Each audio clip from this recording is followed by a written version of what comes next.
Yeah, hi. Good evening. Good evening. Good evening and warm welcome to all our esteemed school principals and leaders, both joining us virtually and in person from different corners of India. Welcome to today's School Leaders Conclave. We are absolutely delighted to have you with us today. My name is Mayuri and I'll be excited to be your host for today's event. To set the tone for today's conclave, I would like to invite someone who is deeply passionate about shaping the future of education through innovation. Please join me in welcoming Dr. Palak Sheth, Project Director at Jio Institute, to deliver welcome address. Dr. Palak Sheth is Dr. Palak Sheth is the Project Director at Jio Institute. Please, sir.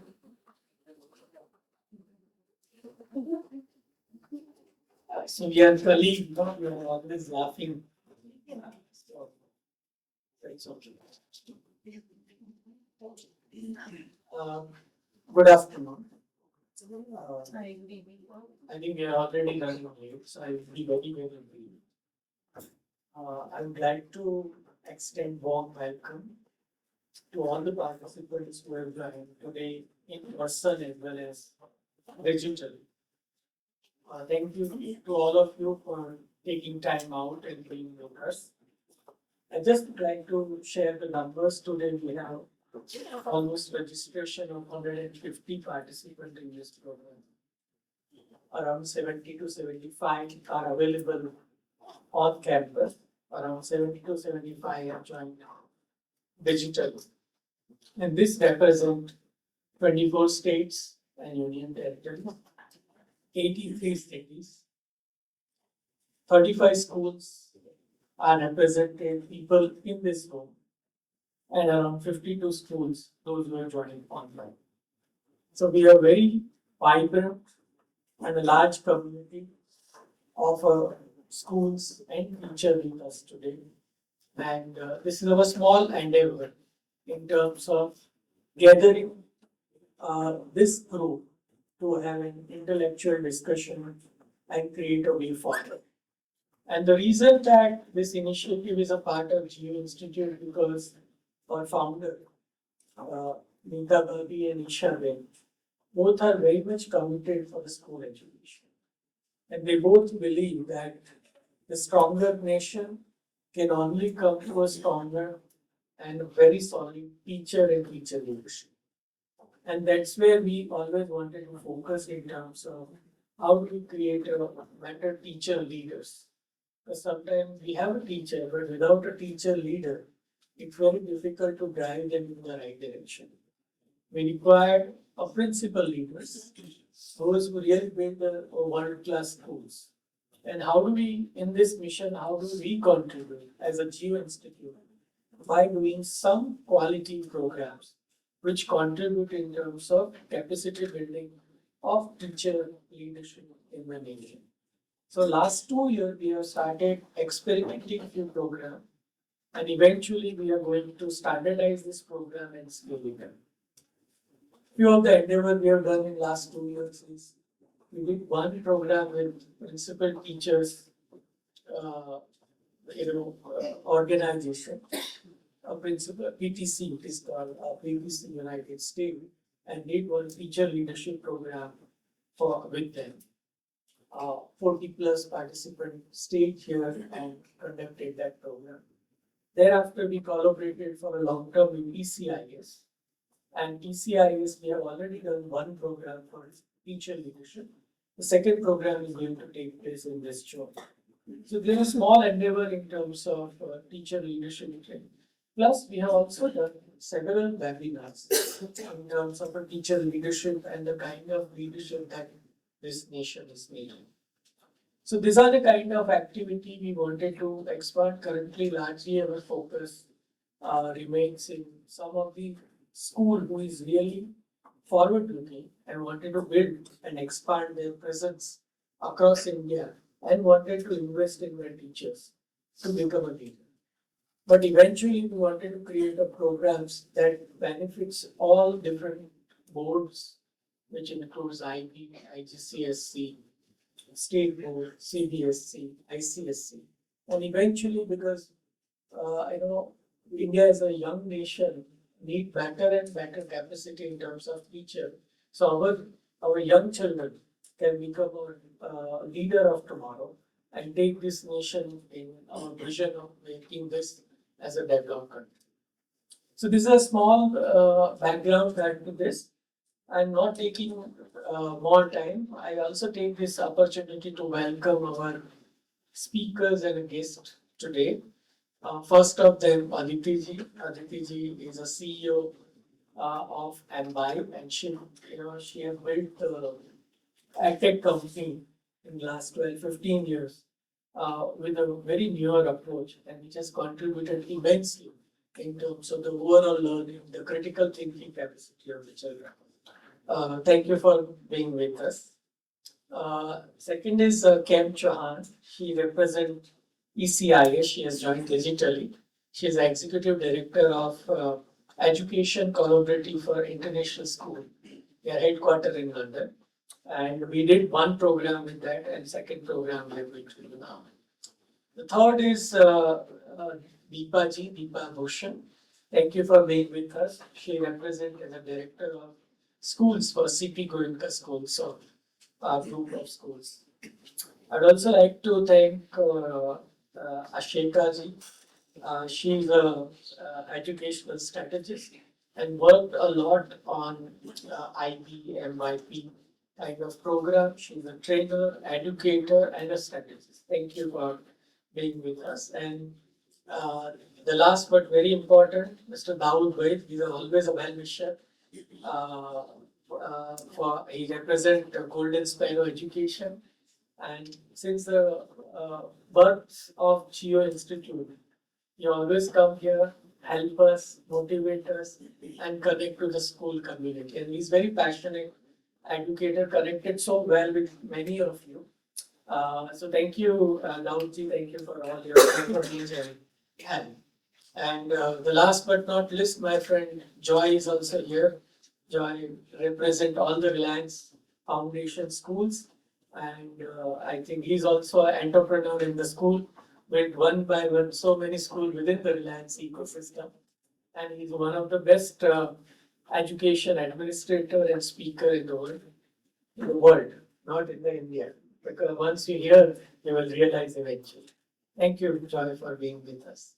And with this, I would also like to request my team, Tarun. Tarun is the one who drives this program of ECIS, who with all others have conceived this program and brought all of you together. Thank you, Tarun, and the entire team. And I'm sure by the end of this session, everybody will have an excellent takeaway and also build a network over IT with a good time and good connection. Thank you very much. Thank you, Dr. 𝗓𝗃𝗂𝗃, for sharing insightful welcome address. Now we move on to one of the most exciting segments of today's conclave, our panel discussion. We are excited to invite you to the power panel discussion on the triangle of transformation, schools, universities, and industry in sync. To guide us through the session, I am pleased to welcome our moderator, Dr. 𝗓𝗂𝗃𝗂𝗃, Director of Executive Education at Jio Institute. Please, sir.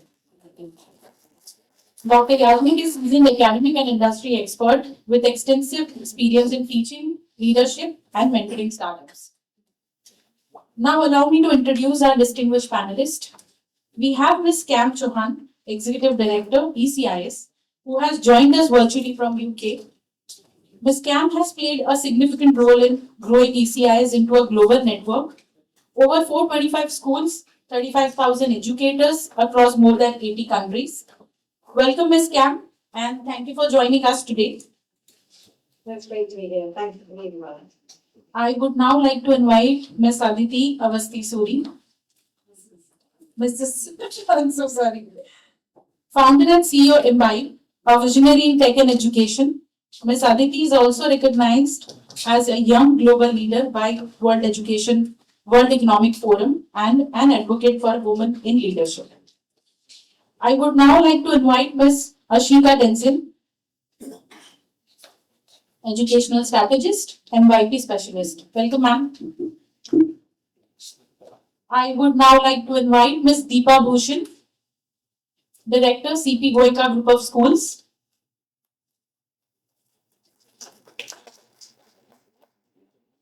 I would now like to invite Dr. 𝗕𝗵𝗂𝗧𝗿, Director, Golden Sparrow Ltd. Over to you, yes, sir.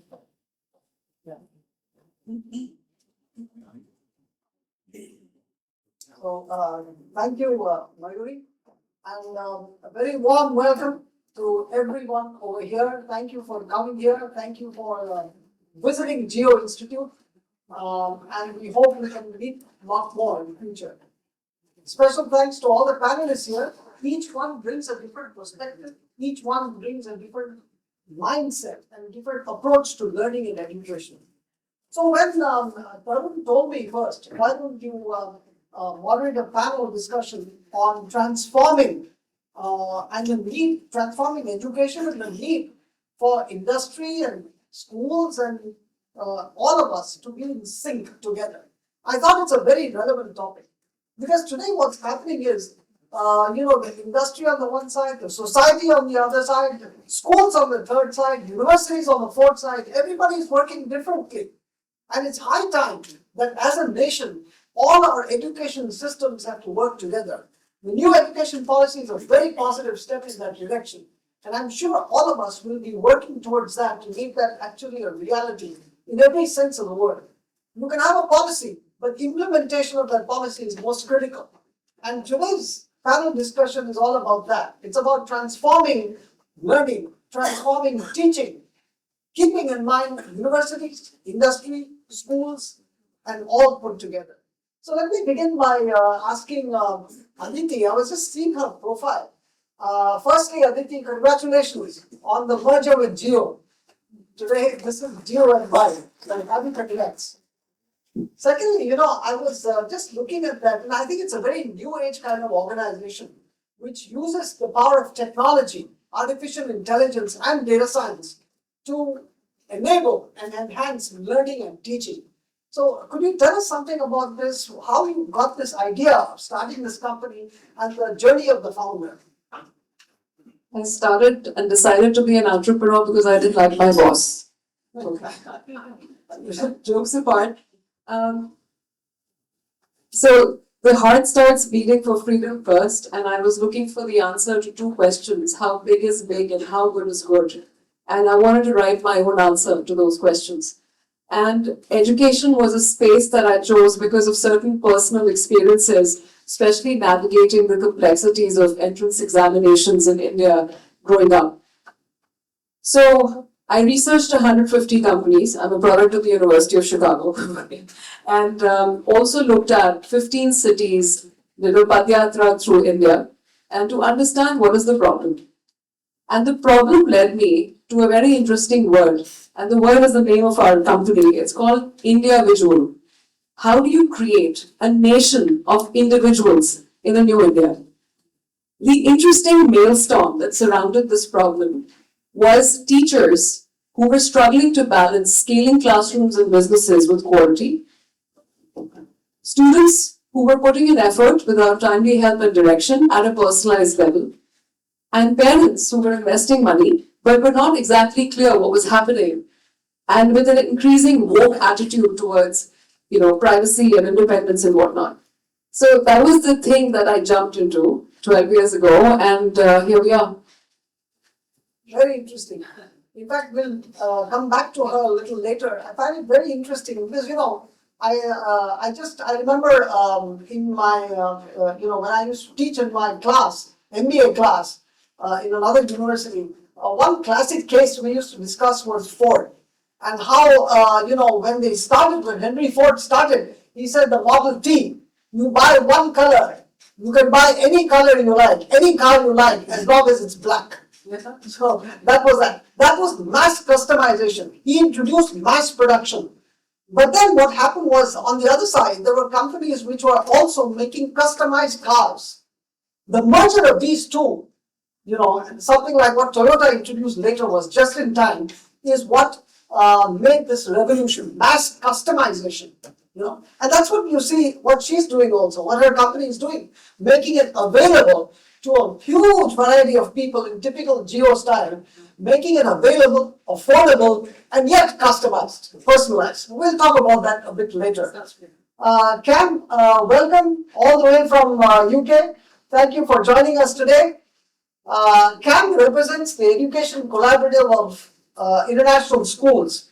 And as Dr. Palak had mentioned, we have a collaboration with the ECIS. We had a very good program a few months ago in which 𝗧𝗵𝗃𝗀𝗃𝗀 and Helen Morgan herself, both of them had come down. I can see many of the principals here who are alumni of that program. They can also vouch for that program. We are holding that program again in June. So any one of you who is interested, you're most welcome. Please reach out to 𝗕𝗵𝗂𝗧𝗵𝗃. He'll be very happy to join. Cam, I have a couple of questions. You know, I was reading your profile and you mentioned you're interested in the 𝗏𝗃 theory and for school children. Now, as a student of MBA, as a teacher of management, 𝗏𝗃 theory is something we all know in business schools, in all economics. You know, Richard Thaler won the Nobel Prize in economics for this concept. But you know, so we know in behavioral economics, we know in consumer behavior, how people behave differently with a small nudge. The stock market is heavily oriented in the 𝗏𝗃 theory. But how do you use 𝗏𝗃 theory for school children? Thank you for that question. So I worked with a college here in the UK and universities, and how we implemented the 𝗏𝗃 theory. So I was working with the UK Cabinet Office, the government office here. It was to do little things that made people come to class more, to try harder and do their homework, do some independent study. And what we did is we developed a way of sending them messages and saying, look, we really missed you in class, and here's a video of some of the work that we did in class, can you please do that? We also discovered through the 𝗏𝗃 theory, so I'm a maths lecturer, that young people don't want to write maths down and make mistakes.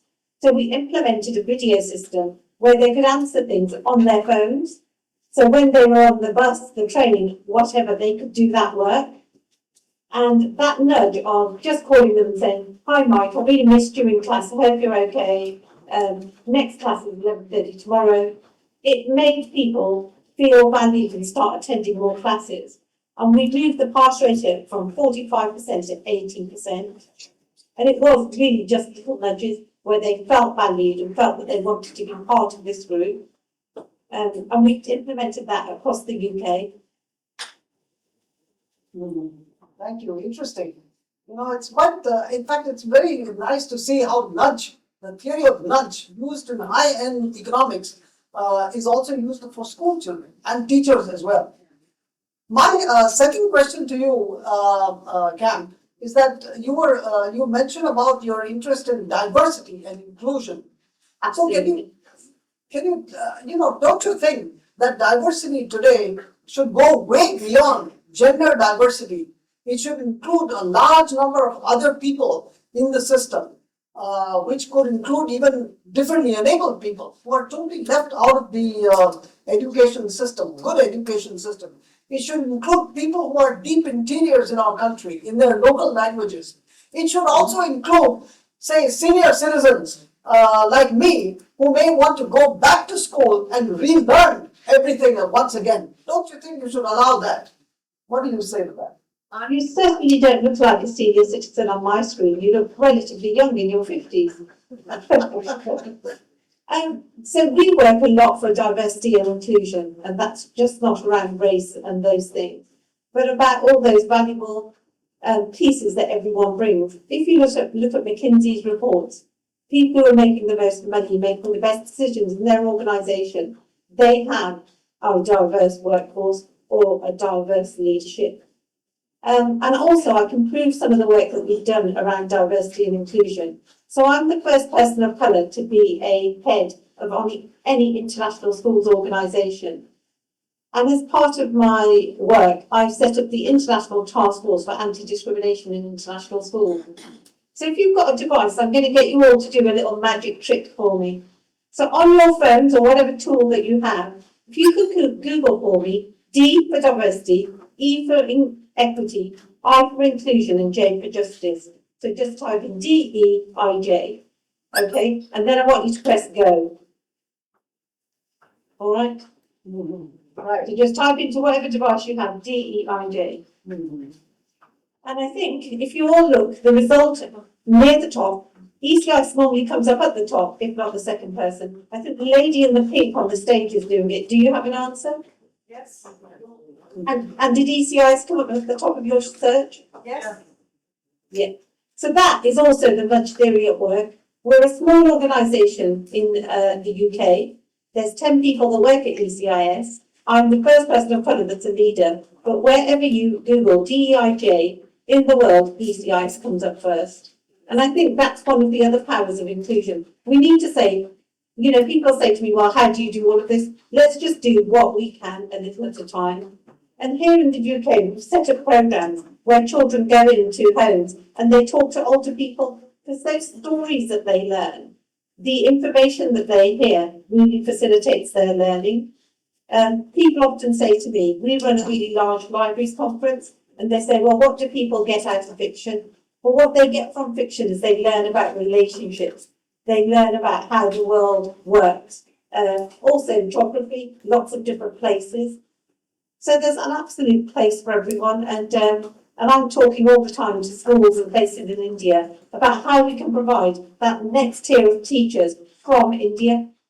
Because there's a global shortage of teachers. And actually, India is the place that can probably provide those teachers globally. I just wanted to thank you so much, Canon. I think you've highlighted such an important issue. I wanted to share a beautiful fact from Jio Imbibe, which is DEI in action. There's a reason why we put up a video montage right outside the conference room. It's not to market anything. I wanted for all of you to see the soul behind the visuals that you see that are describing certain very important concepts brought across a range of curriculums. I'm very proud to report that out of 150 people who worked on this content, 120 people are ortho, hearing, speech, and many other kinds of disability. And Jio Imbibe has provided them employment, and a lot of them have passed out of school or dropped out of school, but they were trained on these skills. And I feel like because they're differently able in other aspects, they're specially able for creativity. And they are passive teachers for the entire nation. I just wanted to say that.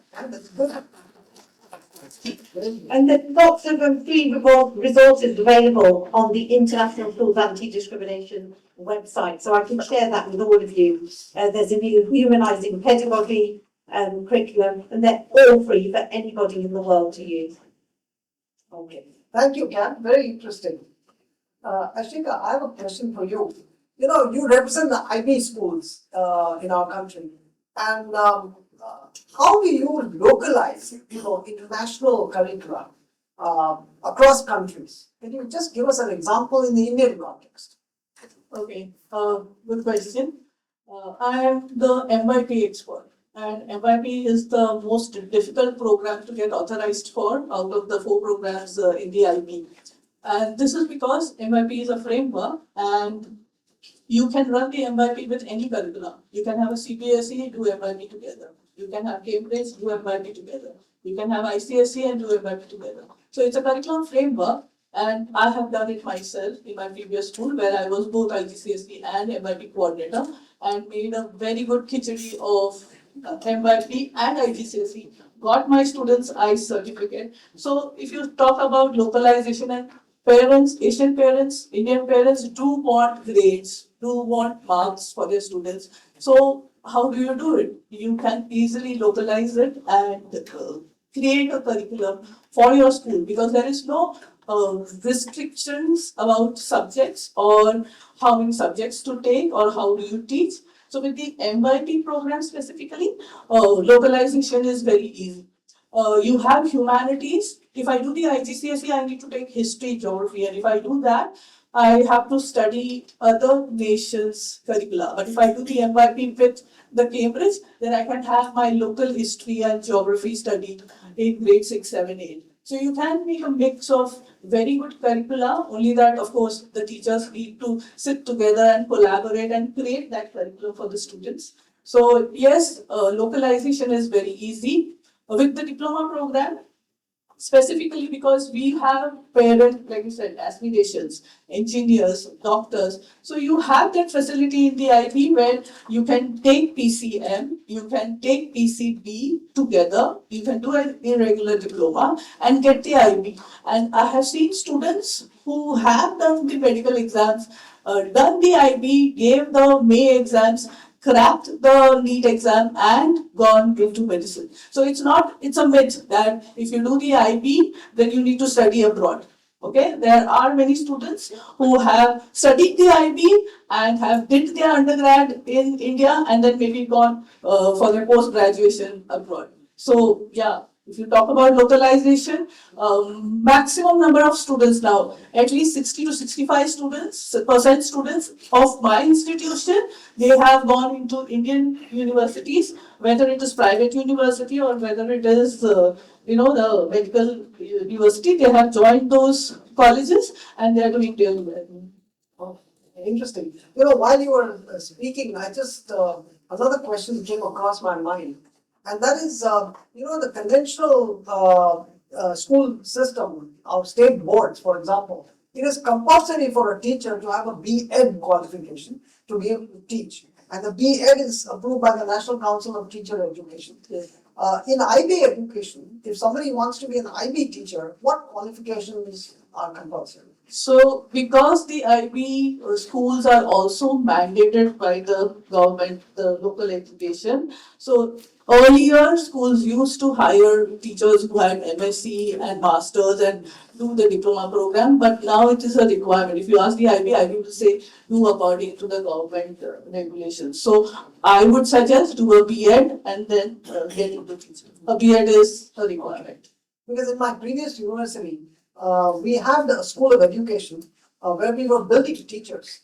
And one benchmark we were looking at were other universities in India, like 𝗓𝗵𝗃𝗃𝗃 University, which had an MA in education. It was not a B.Ed, and still they were teachers at a master's level, doing different type of teaching. But if you have to apply in schools in the UAE, okay, because you are not just thinking about teaching in India, right? Once you have taught in India, you want to go abroad and teach in schools, international schools abroad. So when you are going there, then a face-to-face B.Ed degree is necessary. You cannot do an online one and get a job in UAE. So those requirements are there. So you will have to fulfill those requirements. And therefore, a B.Ed face-to-face would be desirable if you are looking at future aspirations of teaching abroad. Okay. All right. I have a question, Dr. Deepa. Say, ma'am, you're a leader of schools and multiple schools, many schools. So how do you, don't you think there is tremendous pressure being put by parents, teachers, and the whole society on constantly improving for a school child? You're improving your exam scores, improving your competitive exam scores, IIT or whatever, or for higher education in universities, getting a job, placement, the first job. So, do you think we are responsible as parents, we are responsible as teachers for kind of introducing this pressure which results in unfortunate things like suicides amongst children? We see that happening. It didn't happen so much in my time, So what is your view on that? So good evening to everyone, and thank you to the team at Jio for having me here today. This question has been coming through the ages, and things have changed, but not much. So one of the things that I always say is we must have a parenting university, which means parents shouldn't be allowed to become parents unless they have the certification for that. So at this point of time, schools... Do you counsel parents, if not that extreme, at least does your school or other schools? Yes, we do. Counsel parents? Yes, we do, and I'm sure all the school leaders sitting out here would be counseling parents a lot. In today's time, parent conflict management takes up a lot of the time of school leaders. I always, and I keep telling parents that during orientations, our school heads do, is that please give us time to look after the children. We'd rather look after the children than look after your needs. But we are looking after parent needs a lot today. Where parents also tell us how to run the school, so we tell them, trust us. We've studied this and we've had experience in this, so please trust us to do the right thing for your child. But yes, they would like to tell us how to run schools. But coming back to that, I also understand, and I say this, that we're not on two sides of the table. It's extremely important for us to understand the concerns that parents have. And it comes from a space of where they worry for their child and don't know how to go about in the right path. So educating parents, once we're able to get a hold of them, is extremely, extremely important. And this all starts from the fact that first we understand what children are dealing with in today's times. What are the new career pathways? Today's careers, and they're saying there are going to be at least 10 plus career changes for children ahead within a lifetime that is going to be, and I think 10 plus is very less. And every year there is so much of disruption. I mean, today we know that there are emerging technologies that are coming up. There is green energy that we're looking at, clean energy that we're looking at. Are we educating children for those spaces? Are we educating parents to know that there are careers in these pathways? There are careers in fintech. Absolutely. Fintech is so huge. Luxury brand management, that's something I learned about recently. One of the programs, incidentally, which we are planning to start, is actually fintech. It's a program of fintech, like we introduced in AI. Right. We were probably amongst the earliest in India to start this very high quality program meant for producing AI engineers, data science engineers at a very high level. So like that, it's nice to see. Yes, and these careers are there, and I think it's important to educate parents about these career pathways. And then there are flexible options.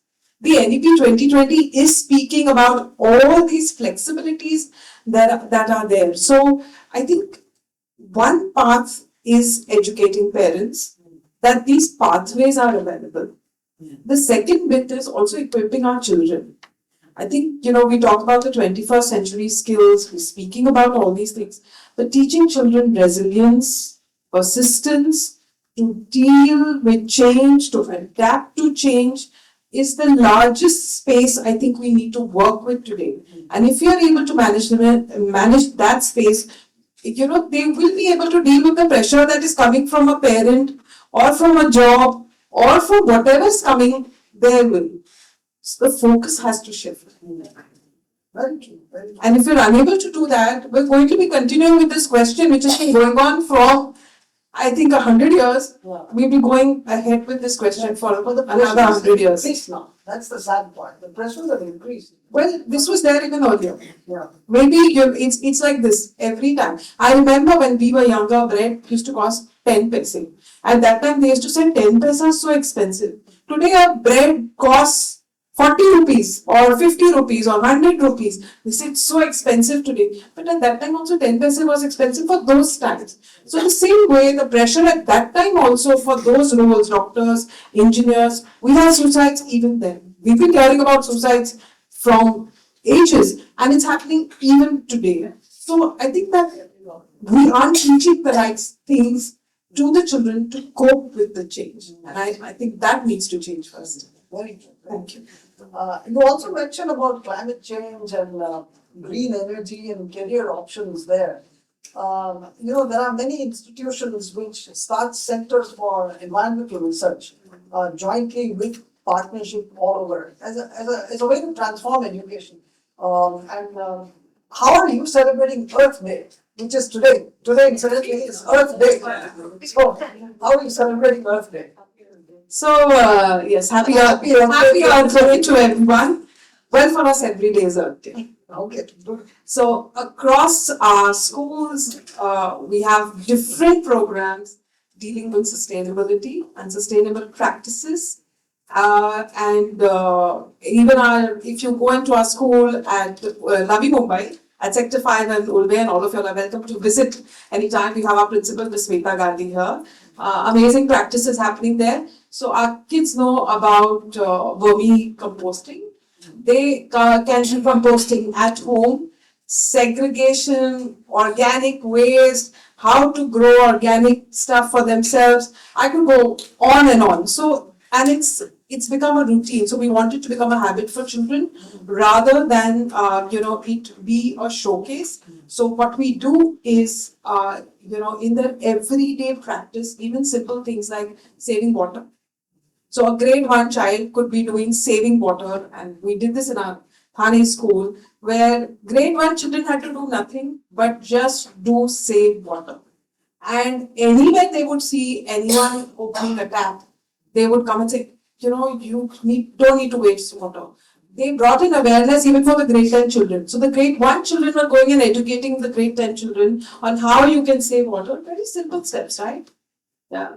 And if you want to, talk about pollution, walk to school, carpool, very simple things the grade 2 took up. So very simple messages, just one message, so that it becomes a habit with the children, and is taken through with the kids across the grades.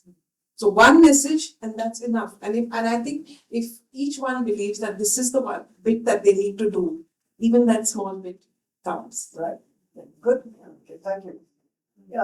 Dr. Rawal, I have a question for you. You've also been in this education field for long. You've been an entrepreneur. You mentor various schools as well as teachers and students.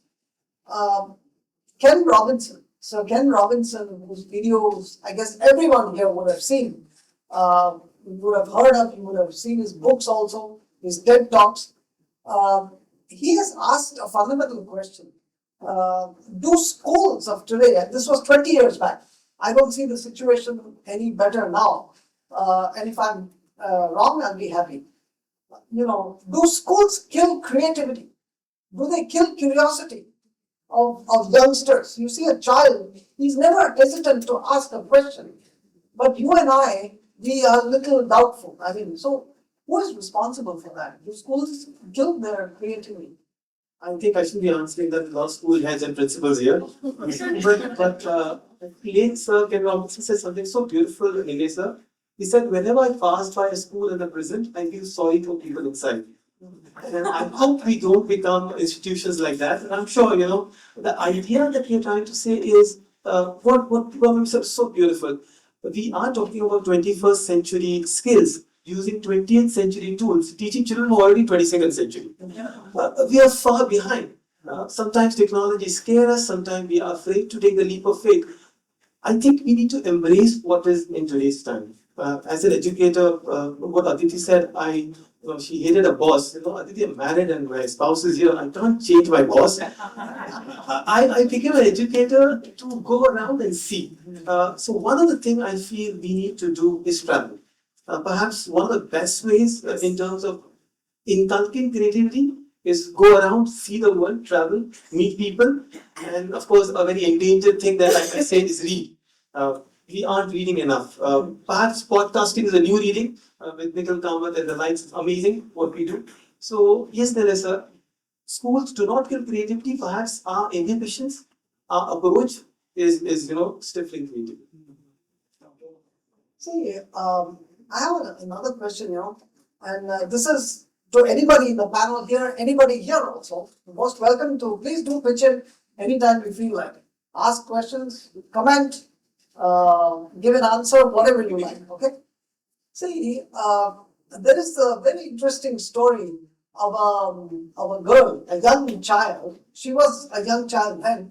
Unfortunately, she passed away in 2018 at the age of 90 plus. And, as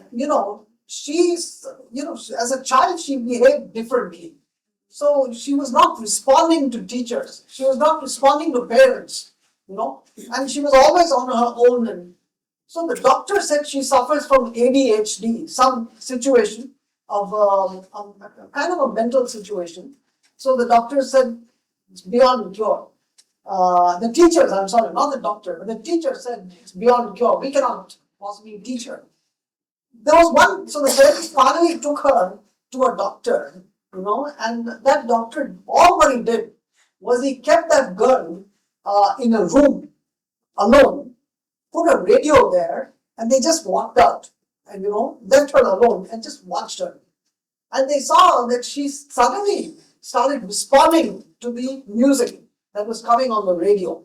And she has actually started to dance, and she was responding very positively. That girl is actually Gillian Lynn.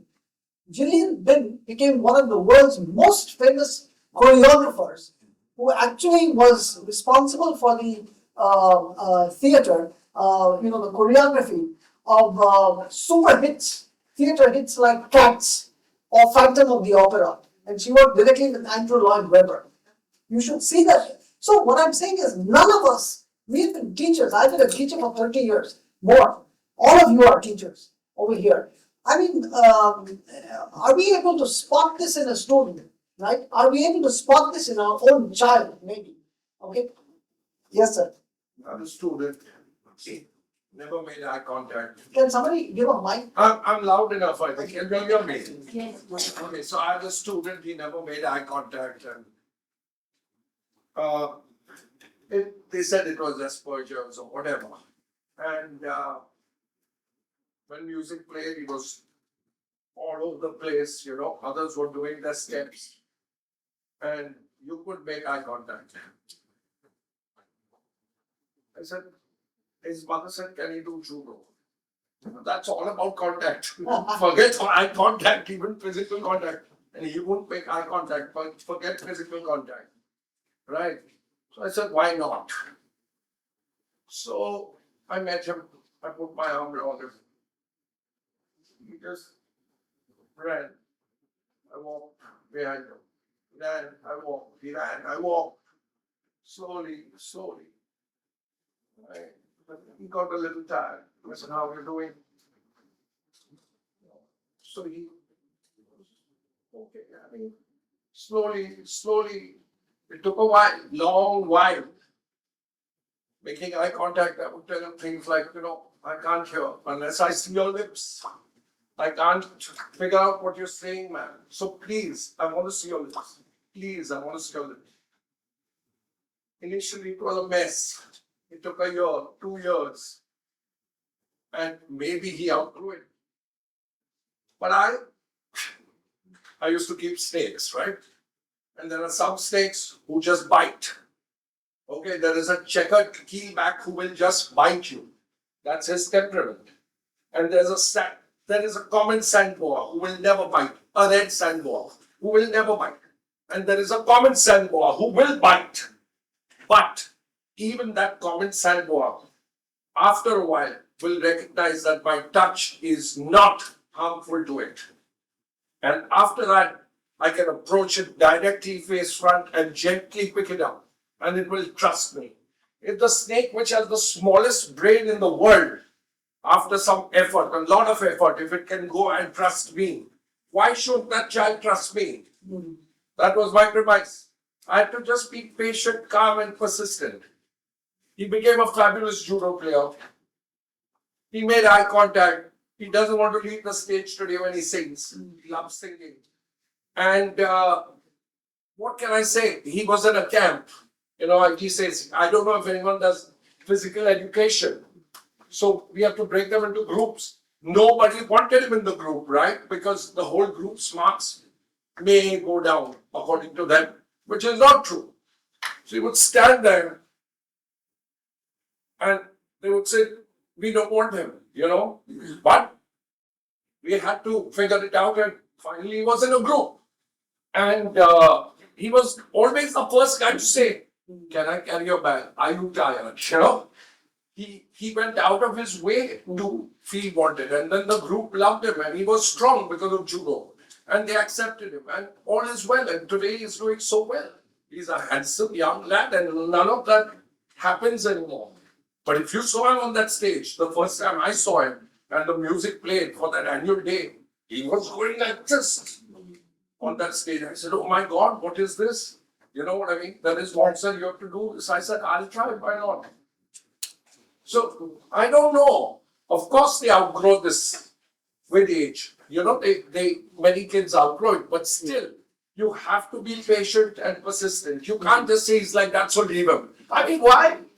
No, the two things I learned from you. So one is good teacher can change it and have pets, snakes probably. I've got 3 daughters. I don't need any more pets. But all of us educators. I mean, I'm serious. I don't. I don't want the equality. You know, I know about the temperament of snakes, so I'm not bluffing you. Believe me. No, I prefer crocodiles, but it's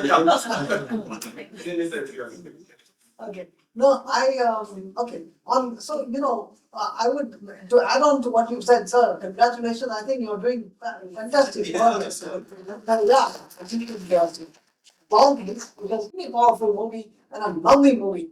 It's a story of a boy, a small boy, who suddenly makes noises, in the class.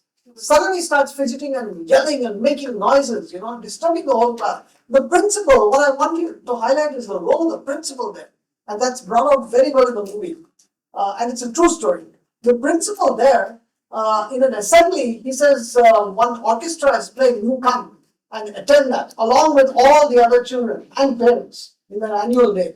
He said, no, I don't want to come because I'll disturb. I'll be forced to say something totally incoherent. It's involuntary, I can't help it. So I don't want to, let me not disturb. He said, no, I want you to come. And he comes to the class, he comes to that auditorium, and while the band is playing, while the orchestra is playing something beautiful, suddenly he starts yelling, suddenly he starts totally, a word, non-English language, nothing, just random talks he was speaking. The principal calls him, who said that? When he raises his hand, I did. So he calls him out and he says, please come here on stage. He brought him on stage and he asked him in front of the whole assembly, right? Why did you make this noise over here? He was very frank. He said, I'm sorry, I can't control it. He said, but why? What is that? He said, because I suffer from Tourette syndrome. So it's called a Tourette syndrome in which the brain is wired that way. So it's a brain problem. There is some problem in the wiring of the brain, which is involuntary and I'm forced to speak that way.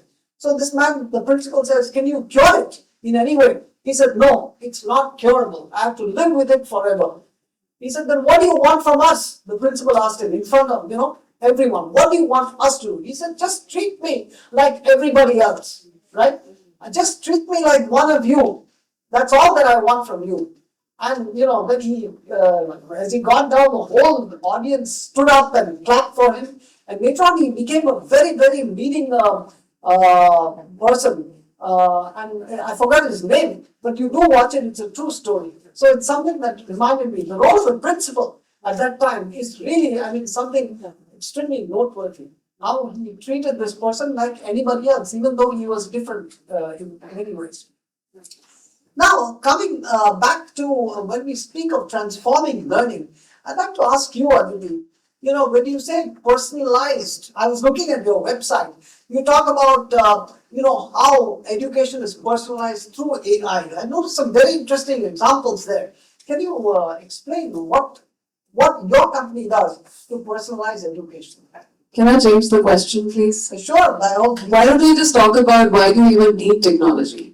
Isn't that like a broader, bigger question? Yeah, true. So I wanted to just break my remarks into 3, sections. Promise not very long, but very, very important.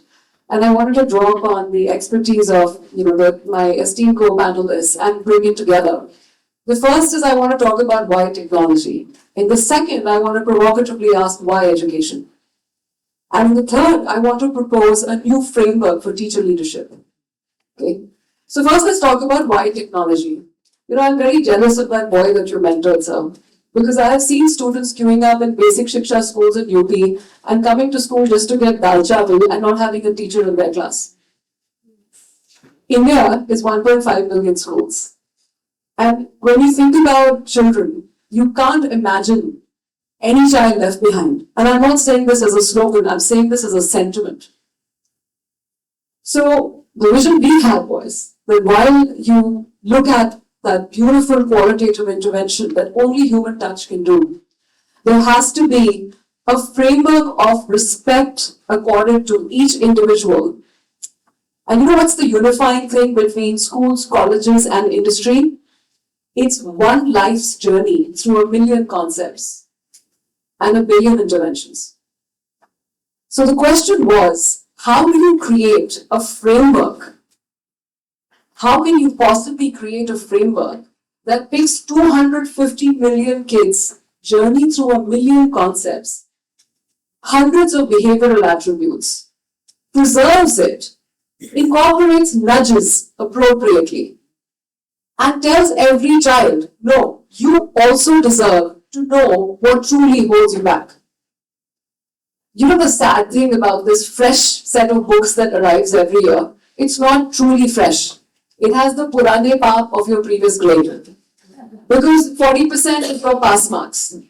So we invented a knowledge graph that encodes learning into three-dimensional concepts as an entire journey. Do you know why we built this?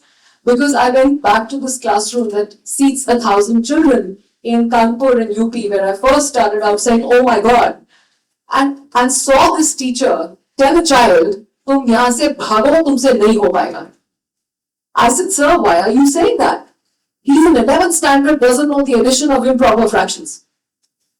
Now, I would ask you to look inside your hearts, a little fun exercise like what Cam did, and just have a quiet conversation.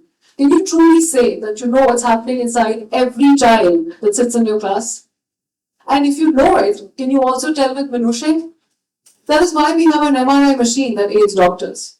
Because technology always has to be used to augment and elevate what is anyway a goal.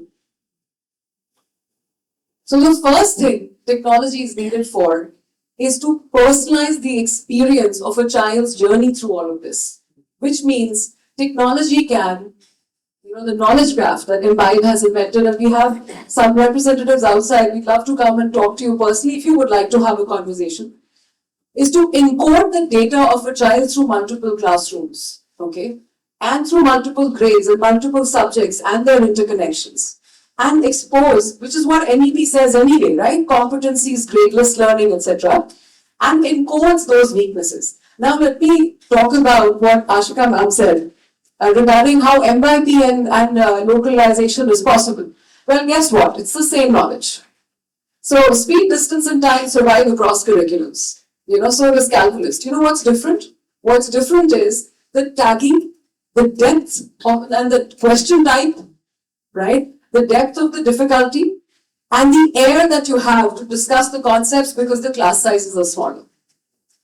State board children, so we have the knowledge graph tagged to 416 exams, and we've had the pleasure to understand what does organic chemistry really look like across Embibe, PYD, state board, IGCSE, CBSE, all of that in a single framework. Why do certain boards have easier questions? Because their marking schemes have to be objective, because they don't have teachers to mull over subjective question answers with their children. So you can navigate knowledge, and if you tease it enough at the right Bloom's level, you will be an expert at everything. So this is the first thing, which is modeling weaknesses, making interventions, incorporating nudges, like what ma'am said. The second thing around why technology is visualization. Mitochondria is the powerhouse of the atom, I was told when I was a child. I kept imagining a little house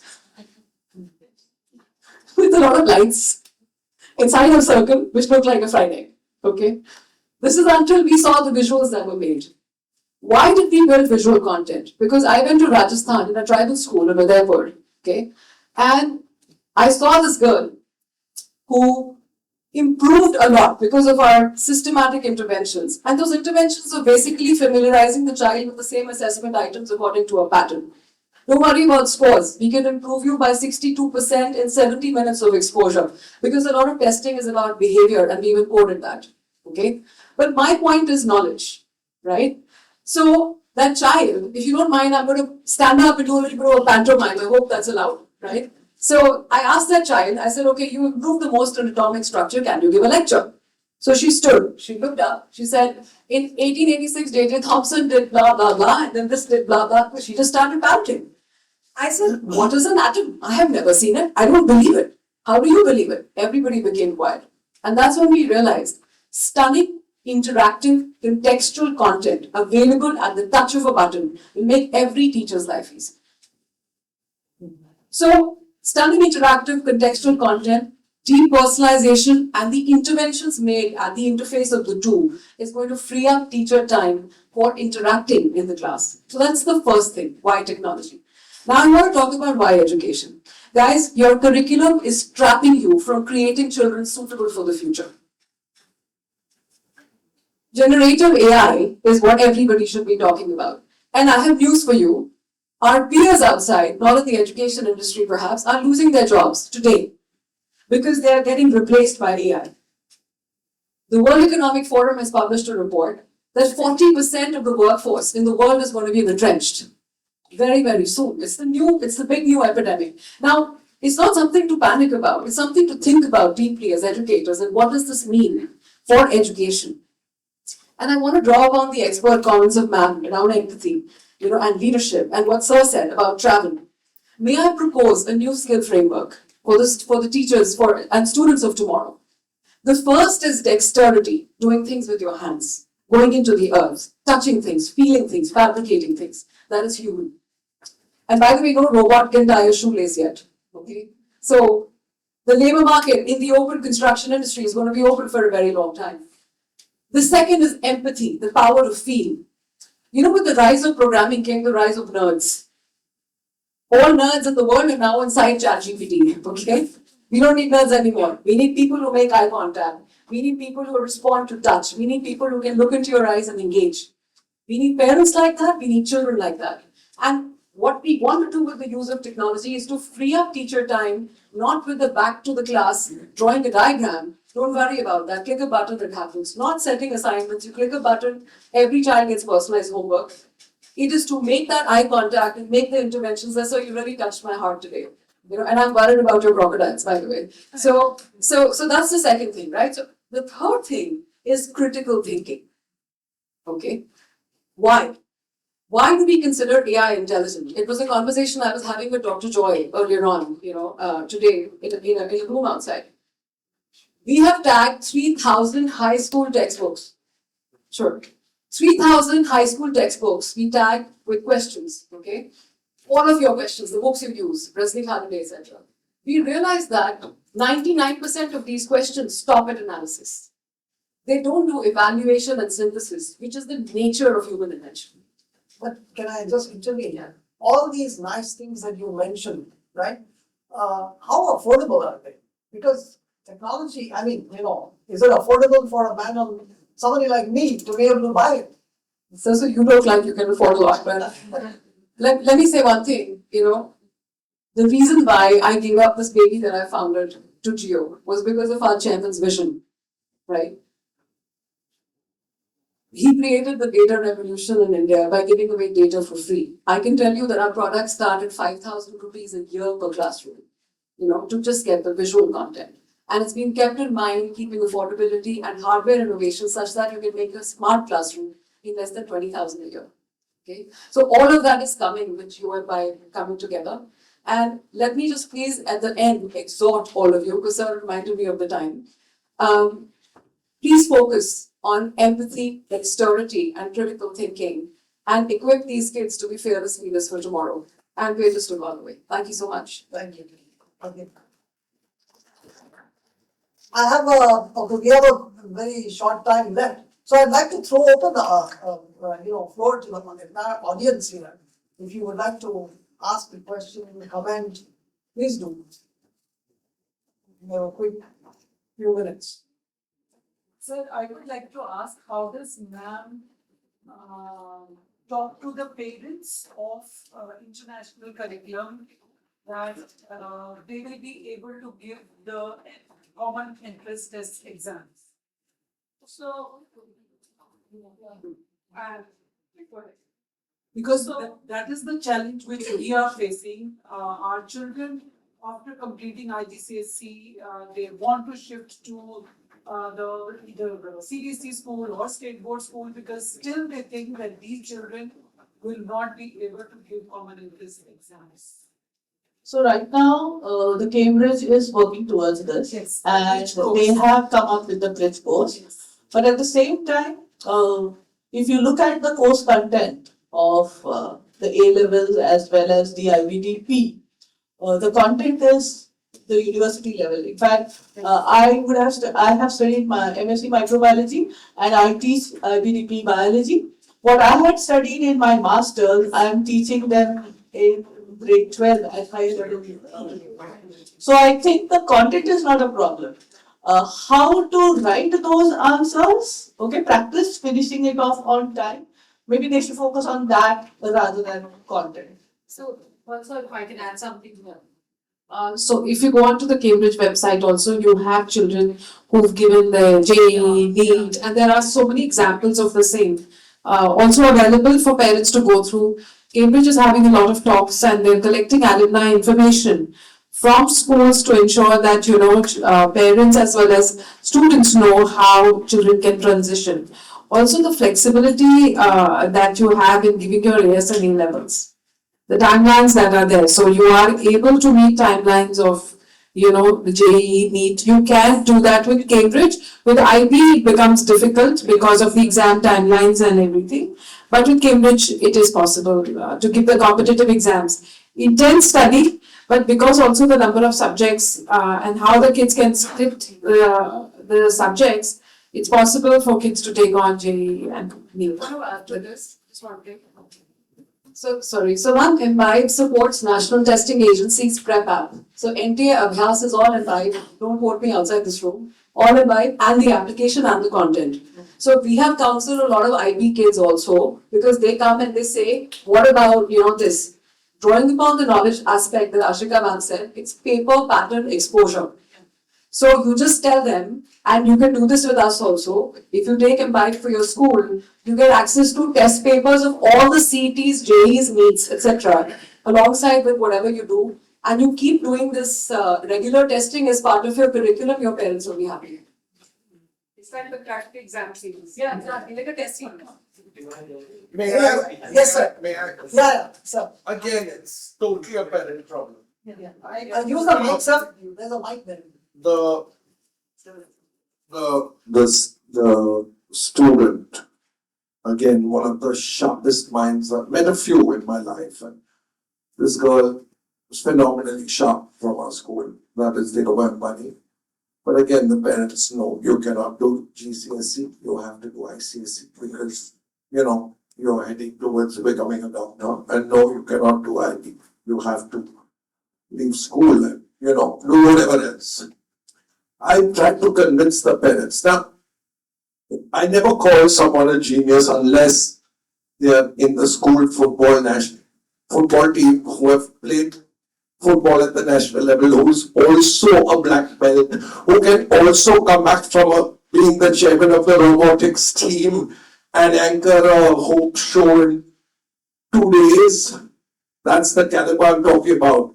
And now the parents want her to join some crappy college and go to some classes and make her life, through that route. When she could have easily done her IB, I'm sure, and cracked it. But I think it's the parents, and that's the way they see the path for their child. So what does one do? She was disappointed. She wanted to do everything. That's exactly what you said. What can I say? So you demonstrate data and only need tests that you take for chapter wise, right? So that they're doing great in that. And that data will make them satisfied. So. Okay, one final input. Yes, sir.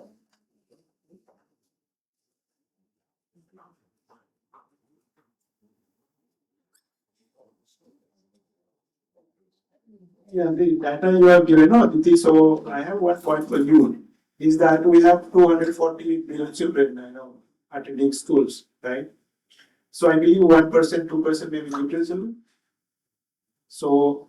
I don't classify children. No, just I'm asking, that you have to classify if the data is there, so because human being is having gifted some extra talent or something that way. So what is that your platform is, looking at that, and in general, number one, and the panel sitting here. So what is the gifted education program we are talking about across our country? So what are the platforms available for them? But anybody can add something to that to be get useful, get help for us. Thank you. So I'll just answer your question with an anecdote. Okay, when I did the same Udaipur program I was talking to you about, 𝗕𝗵𝗂𝗃𝗃, who's an IS officer, said to us, "What if I give you my best children? Can you improve them?" Okay, and the design of 𝗘𝗵𝗵𝗃𝗃 is that if this is the academic ability pyramid, see there are many factors: nutrition, right, at-home environment, demographics, etc. Can you move the pyramid up like this? It's not about taking the capstone and raising it up, right? So what we have seen, sir, is a swing as big as 40 marks out of 360 for J, going up to 120 marks in 3 days just by fixing your test taking skills, because the child lacks confidence. So I'm personally, against any such label on children, and I'm sure that there are technical school programs which use this word. But I don't use the word gifted. I prefer to use the, multiple intelligences as my Okay. Sorry, you're coming in gifted. Yeah. Okay, I think because we're running, she told me we're running short of time now. So, but just before I conclude, I wish to make one point here. I've been in the IT industry. I grew my career along with India's IT industry. I joined the industry in the 80s after graduating from 𝗏𝗏𝗃𝗃, a very tech-intensive university, 𝗏𝗏𝗃𝗃. And I graduated and I joined in the mid-80s. That was the time when Wipro Infotech was just born, 81. Infosys was just born, 81. Mastic was just born in 81. Other companies like HCL were just a few years before that. So the entire Indian IT industry grew. I grew with them, and I've seen this growth of the entire global Indian IT industry. But at the same time, and all my life of teaching, I spent my life convincing students that, when you go out into the companies, you have to focus on linking your IT strategy with your business strategy. Focus on IT strategy, link it with education strategy, social strategy, etc. Because IT works one way, the chief information officer looks this way, the others look that way. That has to merge together. And that's how I always did that. But at the same time, while I see the consumerization of technology happening all around me and the obsession with technology happening around me, my view was a kind of reinforced when I read an article by 𝗏𝗵𝗃𝗃𝗃𝗃. 𝗏𝗵𝗃𝗃𝗃, very recently, she addressed the conference for the Alliance for Responsible Citizenship 2025 in London recently, very recently. And she has said actually that Steve Jobs did not allow his children to take an iPad in the classroom. Mark Zuckerberg studied in a school which was not tech-enabled at all, a tech-free school in Boston. Bill Gates has gone on record saying that we, IT industry, are doing a lousy job in the classroom. Okay. Not only that, if you look at the regulators today, Sweden, a very advanced nation in the usage of technology. Finland, a very good country for school education. But if you look at Sweden today, most recently, Sweden, the regulator has banned the usage of any tech device in the classroom. Australia has already done that. So, what they're trying to say is technology is a wonderful thing to do. But if you misuse it, if you don't, and especially small children, they don't know when to stop, and they're becoming lonely. You're finding loneliness happening, lack of socialization happening, and with the result that there's tremendous mental illness happening all over the world. So perhaps it is necessary, as somebody here mentioned, go down and see what a flower looks like, and try and look and see if the petals are matching the 𝗵𝗶𝗃𝗃 sequence, which you studied in the classroom. Okay, see the rising sun. Okay, touch people, touch that way. So get that feeling together. That's what we all did in school. Okay, so perhaps to transform learning for tomorrow, to transform teaching for tomorrow, maybe it may be necessary to go back, to go forward. So with this thought, I leave all of you here. I thank Tabum so much. But can I just add one more thing? Yeah, sure. Since you mentioned this, I think, technology, we can't negate it. It's there all around us, we do need it.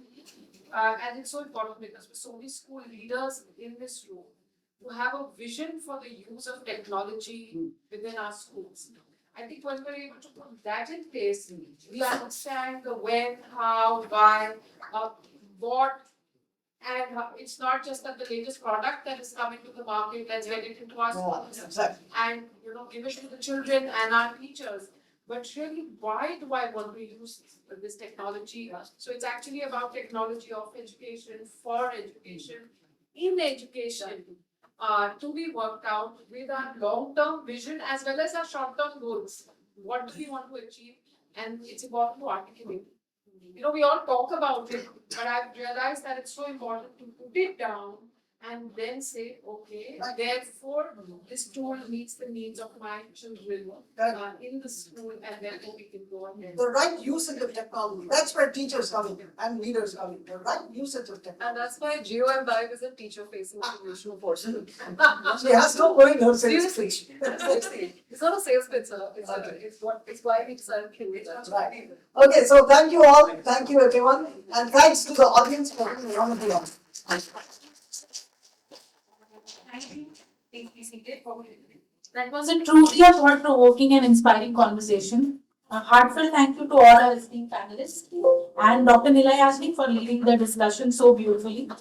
I would like to invite Mr. VP Joy to felicitate the panel members. Please, sir.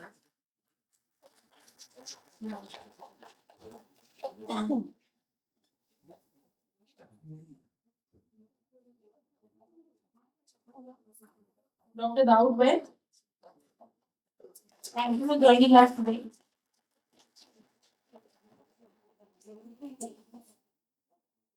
Ms. 𝗕𝗵𝗵𝗁,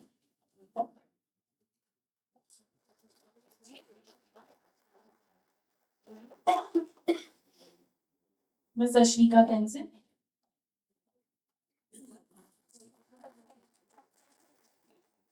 Mrs. 𝗓𝗵𝗃𝗀𝗃𝗀𝗃,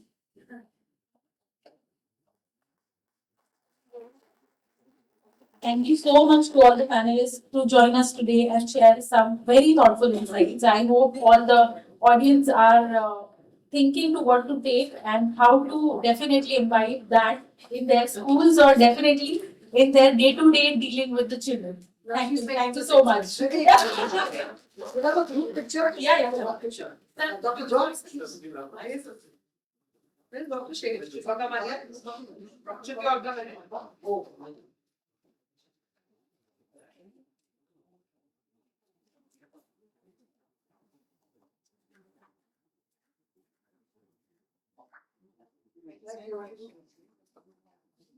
Thank you. Oh, thank you.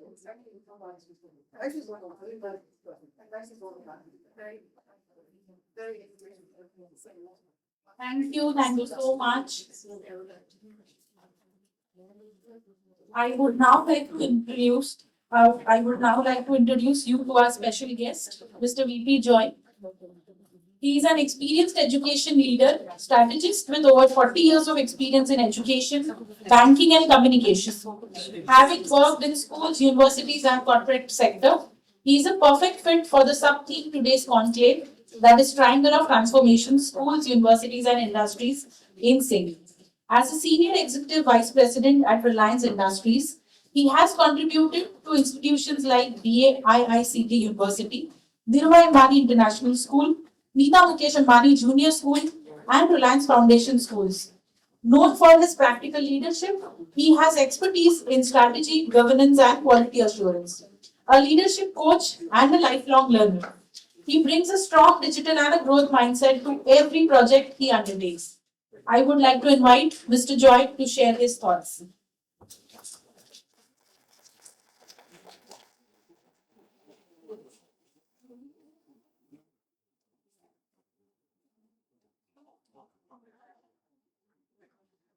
Thank you for that very kind introduction, very liberal introduction. She said that I have over 40 years of work experience. Actually, she is wrong. I have almost close to 50 years of work experience. You may not believe so, she didn't say that one. So we have been listening to such a very enlightening, very erudite, very insightful panel discussion.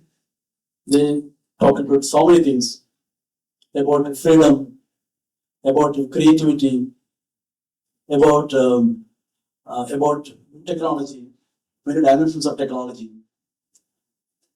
and how across curriculum, whether it's IP or IGCSE or CBSE or whatever it is, it's all manageable, it all can be done.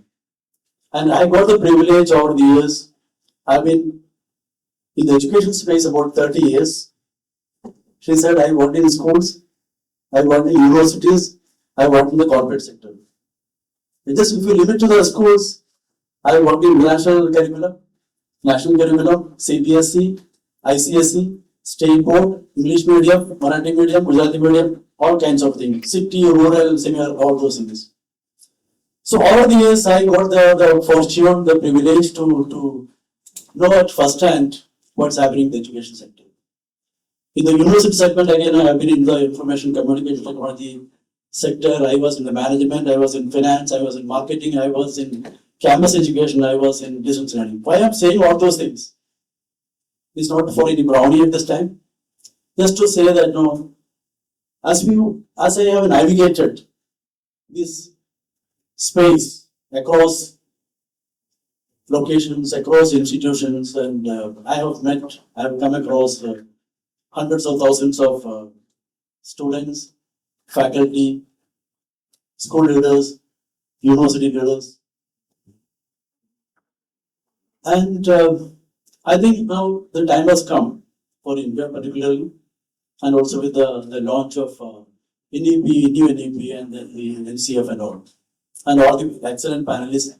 They took us through many dimensions, many aspects of all those things. You know what is the tagline of Jio Institute? Learning for life. As educators, as school leaders, as governors, as directors, or even school owners, I think our primary responsibility is to make our children lifelong learners. And I say, it's not just lifelong learners. In my daily prayers, one of my prayers is that, my focus, I emphasize that, please make my children, or my loved ones, or everyone whom I care for, and the world at large, passionate lifelong learners. So what is NEP talking about? NEP is, there is one single word about NEP. There is so much of documentation, there is so much of, things are there. What is the one single word that is talking and emphasizing in NEP? If I may say, competency development. And what's the difference between skill development and competency development? You don't have to answer me, but you can think about it. When I have been interacting with many school leaders, many educators, they don't get the distinct, precise difference between what is skill and what is competence. Competence is much larger thing. You can go back and open up. But I think we should talk about that. We should have PD. We should have PhD around what is skill and what is competence.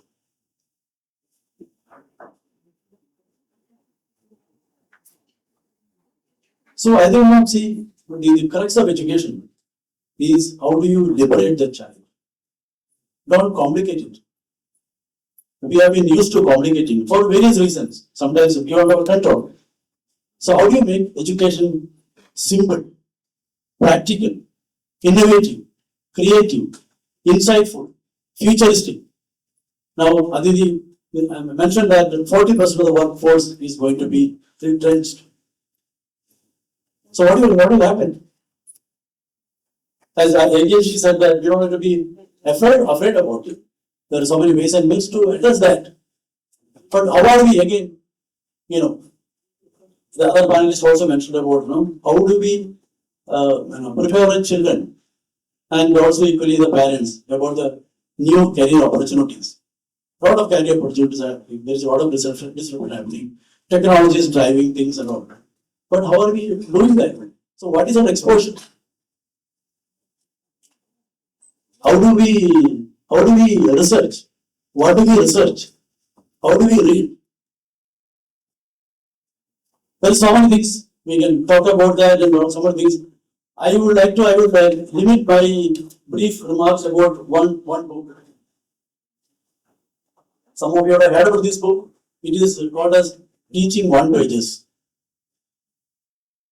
So Teaching One Pages is, I came across this book very recently and I started reading. I'm halfway through kind of a thing. And why I'm saying this, I'm a believer in one pages.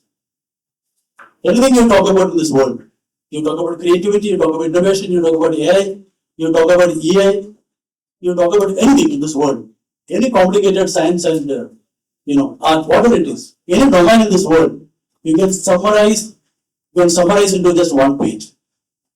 But that needs a lot of kind of an authority. You have to immerse into that one, and you should be on top of it. You should master that subject or that domain or the area, whatever you call it. So when I came across this book, and I still have to immerse into this book, and I would strongly recommend, and all of you should have, or at least should have in your library. This is authored by Jim Clark. He is a very, he is an educator. He is a CPD professional and a well-respected person. He just published his second course of the same edition. What's the title, sir? Teaching One Pages. I've shared a picture. Why this book? See, all of us now as educators, school leaders, we are time starved. That's one of the big complaints. We are busy, we are too busy. A lot of research is happening all across in education. But where do you have the time? Where do you have the patience? So this book is talking about so many things about what happens in the classroom. It is primarily revolving around what is happening or what should be happening in the classroom. And 𝗕𝗵𝗃 did not do anything original. He looked at the research all around. He looked at the authors that have published research articles or books, and he got that one. And every topic, you took every topic. You talk about cognitive load, you talk about feedback, you talk about cold calling, you talk about anything that's happening, which is about teaching, grading, and assessment. He has summarized concise form in one page. And then he's saying that if you look at the one page, you can amplify this into 10 page or 100 page, whatever you want. And there's so much of resource also, a lot of references there. See, we are all busy and we will continue to be busy. All of the educators, even school leaders, all of us will be busy. But it's very, very important that we get to know. There's so many concepts, educational concepts, key concepts practices being explained. So we talk about so much of very nice things, and we can talk about a lot of the technologies and all those things. As one of the parents mentioned, what is key is the implementation. And how do you implement unless you know? I keep telling my colleagues, some of you are there, either you know or you don't know. There is nothing in between gray. Either you know or you don't know.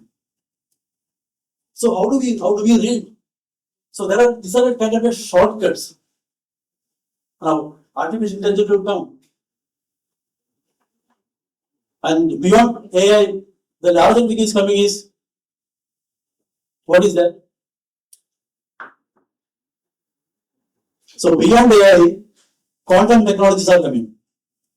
They say they are going to overpower AI, the quantum technologies. That's coming in a very big way. Quantum computing is only one part of the quantum technologies. The quantum technologies will come in each and every aspect of our life, of our world. And that will be another big game changer. So I think what we should do now, whether it is IB curriculum, IGCSE curriculum, CBSE curriculum, ICSE curriculum, state board, whether what is the medium of instruction, location, doesn't matter.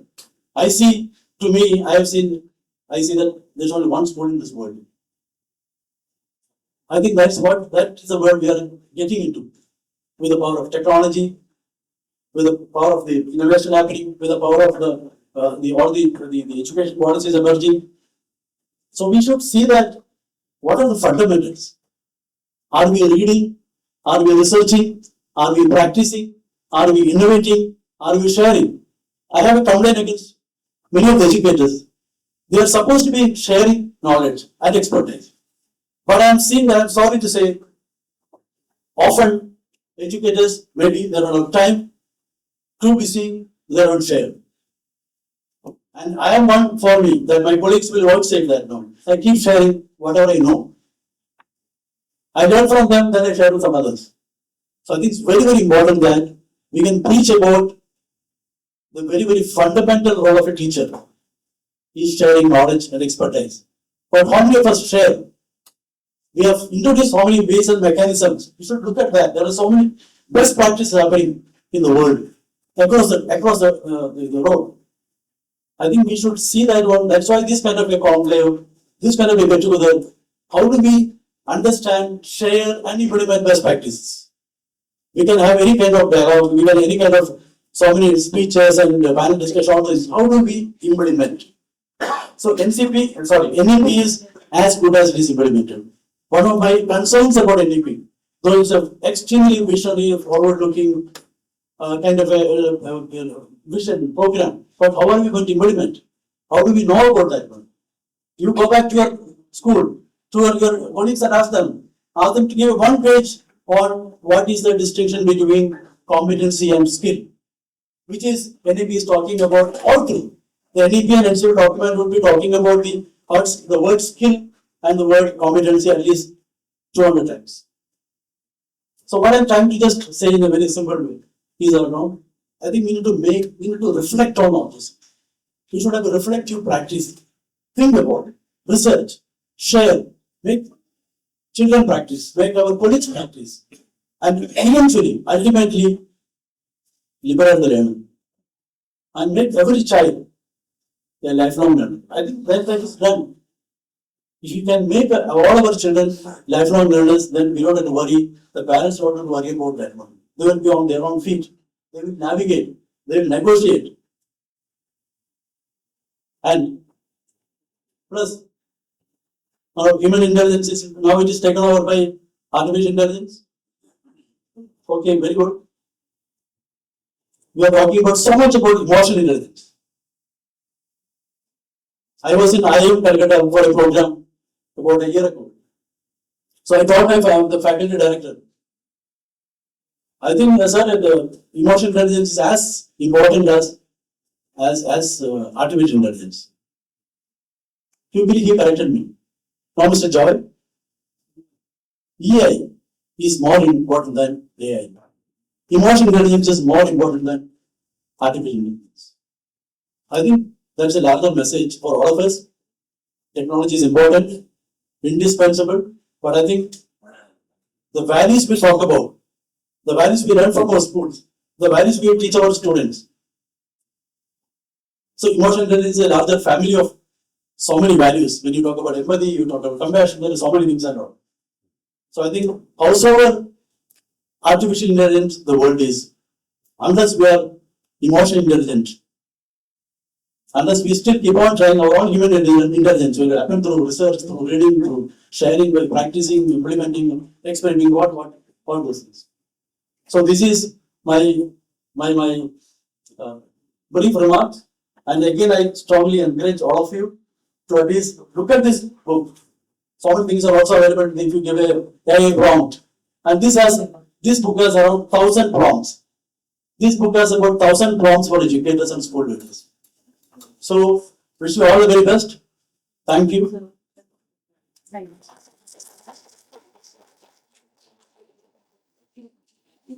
you. Thank you so much, Mr. Joy, for sharing your experience and insightful thoughts.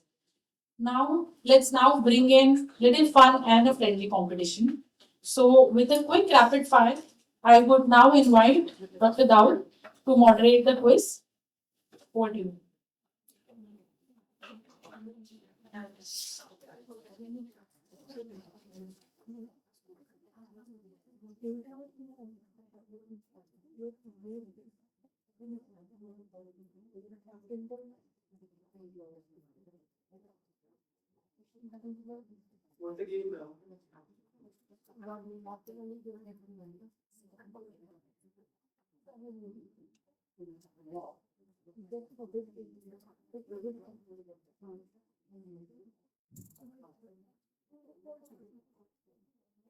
Right then, well, hello again, and thank you so much for being here. What we lovely do is, most of our conferences are really devoid of fun and humor. I try to bring in that in, and I really appreciate the teachers who can't overshoot their time because the bell rings, and I think that's where I hopefully will keep it short and small. So basically, what I said is we'll do an India quiz. The idea was to marry business and science together and play a little game. I've got two of my volunteers. I hope they're ready with their gifts out there. Please. So what we'll do is we'll play a little game around called the India quiz, and these are my two sparrows, my first two students. And Joy sir, I must thank you. They say if you can't thank people on earth, you can't thank God in the sky. Last year I met him and I was stuck. So I do a lot of open schooling with NIOS. And one of my students, you just couldn't get into a school because NIS, there's stereotype. And I believe boards are milestones, not destination. I messaged sir, and he gave me a pathway. So thank you so much, that boy is in Reliance. The proud mother can just wave a hand, and he's doing one of the top 10 students, sir, out of 60. So boards are just milestones. You don't stop in Lonavala, you still move on to Pune, and I think that's the purpose. Thank you so much, sir. The Sparrow idea, the Sparrow journey has been about, the endangered bird we had. When I grew up, I was in Kolkata, I was born there, grew up in Andaman Nicobar, did my engineering in Chennai. I'm a Gujarati, so we are desert there, right? We can't finish an event without some deserts. The only mistake I did is got married to a Mumbai girl, and here I am stuck in Mumbai for the last 20 years. So what we do is bring little sparrows back, and I'm very passionate about SDGs. So very simple, we'll do that. 10 questions, so probably 11. You have to identify what these connecting words are. Life skill is all about critically and creatively thinking. I've got two girls out there who have a lot of books with them as gifts. These are a part of the Skill India work I did with IIT. We will play a game as each of you are one team per table. Which table do you think will win? Can I have a little shout out? Come on, just shout out. Which table can win? I want to know which table can win the most points. Please make some noise. Yes. Yeah, okay. There is a fine line between overconfidence and self-esteem. We'll see. Yeah, and we'll do that hopefully. Right. Simple ideas. You win as many books that you have. So, the only thing I know is give books. I'll talk about that. So, if you answer, raise your hands, not your voices, and I'll come to you and quickly ask. The series of 2 or 3 questions, just find the link word between them. I'll start with the easy one. Connect with one word. You see 3 things on the table, it's very easy. Quickly raise your hand. The first one, okay, I see someone back there. Yes, sir. Power. Yes? Shoot. Shoot, like it. Somebody raised your power. Focus. Focus. Power, you said. Arjun! I was looking for Arjun. There is Arjun Tendulkar, there is the tank which is Arjun, and of course you know Arjuna. So who gets the first? You got it? Fantastic, great. So my table which did not make the most sound, 1. And the last benches. Remember, power the last benches. Okay, a little more difficult question coming here, but it's easy one. So these are SDG tags I put, just goal number 16. American astronauts, we all know, right, are not called Musk, they are called Elon Musk people, but they're astronauts, right? Russians, I worked a lot with the Russians in Moscow, are called cosmonauts. Now we have our own astronauts, right, from India. What are they called? Raise your hands. Whoa, that's a lot of answers I get.